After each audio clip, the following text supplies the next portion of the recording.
you started racing at an early stage. Your uncle once said after leaving McLaren that if you think I'm fast, you should meet my nephew Bruno. What do you have to say about that? No pressure. No pressure. Of course, Ayrton rated me very highly when I was in go-karts as a kid. We used to play together, race together. It was fun. So he rated me very highly. But it's motor race is not only about being quick; it's about many factors. And but luckily here I am racing and doing it professionally. In 2010, you were there in Renault, and you were fighting for Kubica's seat. If you remember that, you and Nick were fighting for the Renault seat, and now you are teammates. So what do you have to say that? Well, it's. I think we met each other back then in 2011. It was nice to get a good relationship with Nick and understand how he worked. Now we're teammates. We're working together to make the car better. Still, our teammates are the first person you want to beat. And it's really strong competition between ourselves. Nick is a very tough guy to beat, trust me. So it's fantastic work. We have a lot of good times together, and I hope that we can get some good results for the team.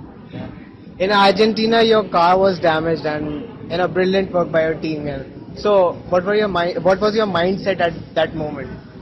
Well, nobody knew that if the car would be ready for the second stint of the race or not. The guys did an amazing job putting the car back together, and literally as I was coming into the pits, they were finishing to put the car back together.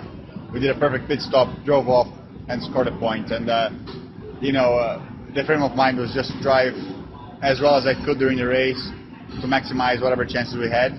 And one point doesn't sound very much, but it was a big victory for us. And I'm sure that the team won the championship for the fastest car build in the series for sure. James mentioned to us that you were disappointed by the 10th place. You did a brilliant job.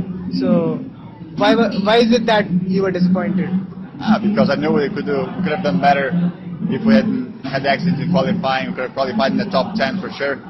So yeah, it's a bit disappointing. I think this weekend the team did a perfect job. They really gave me the car that was working. There was no problems. We really had a good weekend, and I made a mistake. So that's the only reason why I was disappointed with P10. But again, we scored points with both cars in this weekend, and I think it's the beginning of something very good. The team has found a good groove, and we're going to go forward from now. And how was the home E-Prix? Your home E-Prix, it was Argentina E-Prix.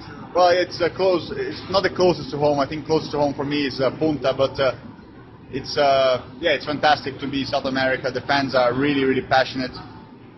We went also to the Fangio Museum, which was such an experience. So yeah, it's fantastic to be there. I'm ready to be racing in Europe as well with a few less hours of travel. Are you ready to race in India? I am very ready to race in India. I've raced here twice already, and hopefully we can do something on the streets. Okay. Can you give a message for Indian fans? Hey guys, everybody! Thank you for following us. Keep giving us the support and giving us the fan boost that we need for the races in the future. Put your hands together and let's go for some race wins. Take care.